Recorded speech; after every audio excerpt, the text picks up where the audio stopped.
¿Te imaginas cómo un simple viaje en la carretera bajo la luz de la luna puede cambiar el rumbo de la historia y de la ciencia como la conocemos?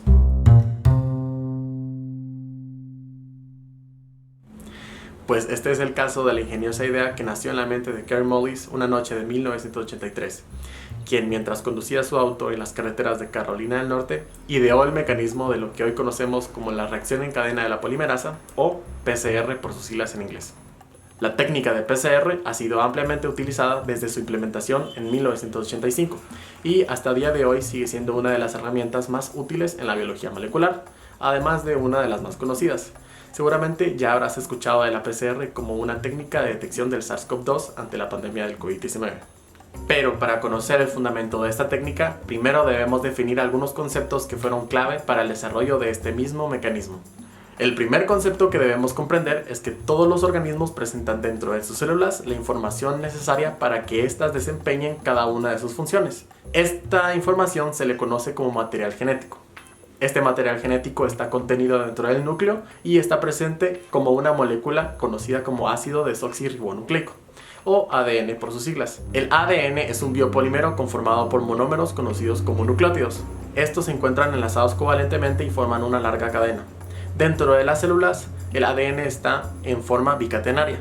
¿Esto qué quiere decir? Que nosotros tenemos dos cadenas de ADN unidas entre sí, conformando una hebra. Esta conformación fue descubierta por Watson y Crick en 1953 gracias al análisis de las fotografías tomadas por Rosalind Franklin. Las células, además de contener su material genético, presentan la característica de poder dividirse y generar copias de sí mismas. Para poder generar estas copias entran ante un proceso conocido como ciclo celular, en el cual está preparándose la célula para el evento final conocido como mitosis. Debido a la mitosis es que se generan dos células hijas a partir de una célula madre, pero para poder generar dos células hijas, la célula madre debe duplicar su material genético. ¿Y cómo es que la célula madre logra duplicar su material genético? La duplicación del material genético se da a través de un mecanismo conocido como replicación. A través de la replicación, la célula emplea diversos factores que le ayudarán a catalizar reacciones para obtener el material genético duplicado. Uno de los componentes más relevantes es la ADN polimerasa. La ADN polimerasa cataliza, o en otras palabras, favorece la formación de una segunda cadena a partir de una hebra molde. Para poder llevar a cabo esta reacción, la polimerasa necesita de un fragmento pequeño de ARN unido a la hebra de ADN molde, conocido como cebador. A partir de este cebador, la ADN polimerasa se extenderá por toda la cadena y duplicará el material genético. Fundamentado en estos conocimientos, Kary Mullis ideó lo que sería la primera técnica de PCR, la cual tiene el objetivo de amplificar una secuencia. ¿A qué me refiero con amplificar una secuencia?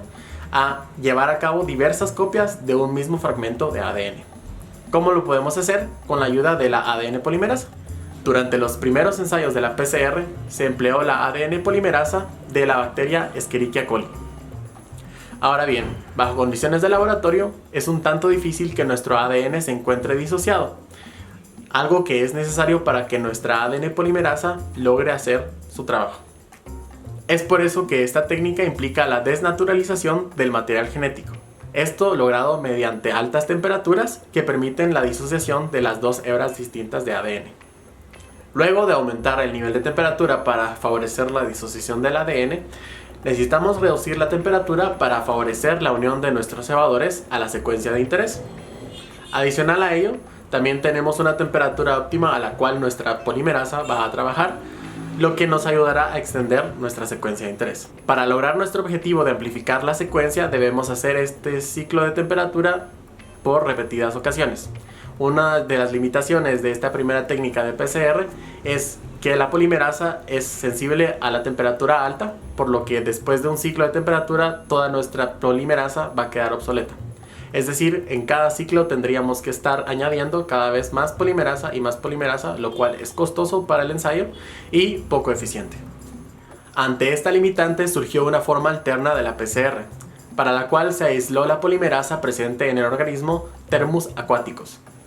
Al elegir este organismo que habita en aguas termales, se aseguró que la polimerasa era estable en altas temperaturas, por lo que se ahorraron estos pasos en los que se necesitaba implementar en cada ciclo más y más polimerasa. además de ahorrar bastante dinero, ya que no se necesita purificar tanta polimerasa para efectuar un solo ensayo. Este evento marcaría un precedente para lo que hoy conocemos como la técnica de PCR. Gracias a la implementación de la polimerasa del organismo Thermus aquaticus en la técnica de PCR, se lograron desarrollar nuevos mecanismos para los cuales implementar la técnica. Hoy en día se emplean los instrumentos conocidos como termocicladores. Como su nombre lo indica, es una herramienta que logra alternar las temperaturas y así completar cada ciclo sin la intervención de un humano. En la actualidad se han desarrollado distintas alternativas de esta misma técnica. A continuación podrán ver una tabla en la que se describen variantes de la PCR y su fundamento básico.